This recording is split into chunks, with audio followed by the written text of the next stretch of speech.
How to fix the CPU uptime on Windows 11.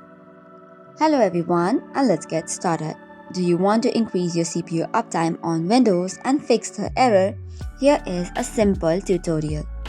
For this, you have to open Control Panel from the search bar. After that, click on View By or Category and then click on Large Icons.